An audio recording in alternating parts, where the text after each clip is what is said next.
Jusqu'à une époque assez récente, on pensait que le sexe d'un bébé était déterminé par les cellules de la mère. Ou au moins, on pensait que le sexe était déterminé conjointement par les cellules mâles et femelles. Mais le Coran nous donne des informations différentes. Il affirme que la masculinité ou la féminité est créée du sperme déversé dans la matrice.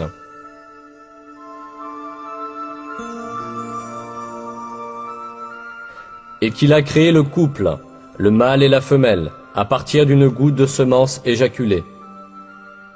Les progrès des disciplines de la génétique et de la biologie moléculaire ont validé scientifiquement l'exactitude de l'information donnée dans le Coran. On comprend maintenant que le sexe est déterminé par les cellules spermatiques provenant du mâle et que la femelle ne joue aucun rôle dans ce processus. Les chromosomes sont les principaux éléments intervenant dans la détermination du sexe. 2 des 46 chromosomes qui déterminent la structure d'un être humain sont identifiés comme les chromosomes sexuels. Ces 2 chromosomes sont appelés XY chez les mâles et XX chez les femelles, parce que la forme des chromosomes ressemble à ces lettres.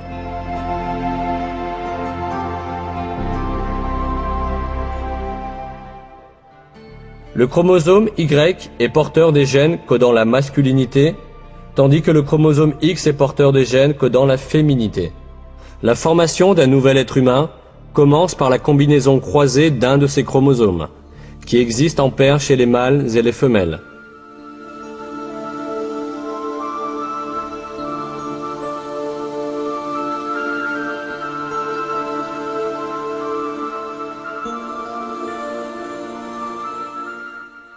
Si un chromosome X d'une femelle s'unit avec un sperme contenant un chromosome X, alors le bébé sera de sexe féminin.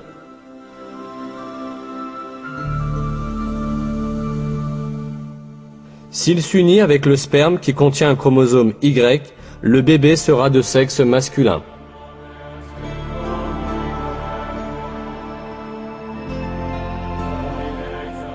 Autrement dit, le sexe d'un bébé est déterminé par celui des chromosomes du mâle qui s'unit avec l'ovule de la femelle.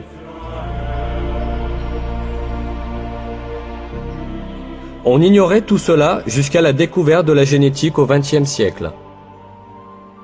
Et même, dans de nombreuses cultures, on s'imaginait que le sexe d'un bébé était déterminé par le corps de la femelle.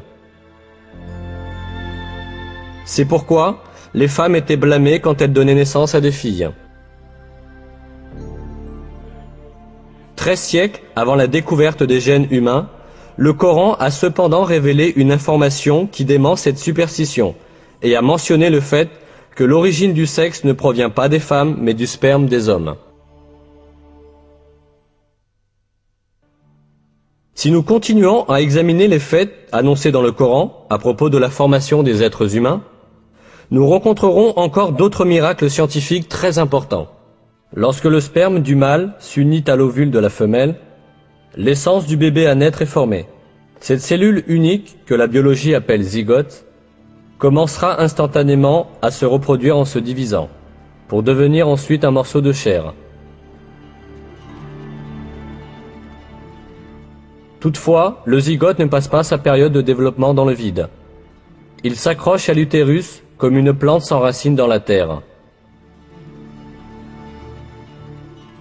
Grâce à ce lien, le zygote obtient du corps de la mère les substances essentielles à son développement.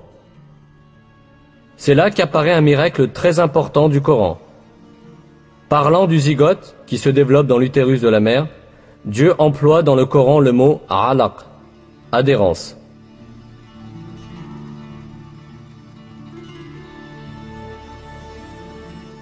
Lis, au nom de ton Seigneur, qui a créé l'être humain d'un alaq.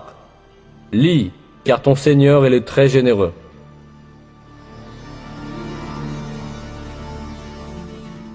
Le sens du mot alaq en arabe est quelque chose qui s'accroche.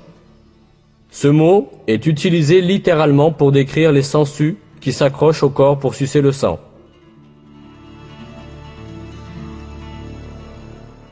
Ce n'est certainement pas par coïncidence qu'un mot si approprié est utilisé pour le zygote, ce développement dans l'utérus de la mère. Cela prouve, une fois de plus, que le Coran est une révélation de Dieu, le Seigneur de tous les mondes.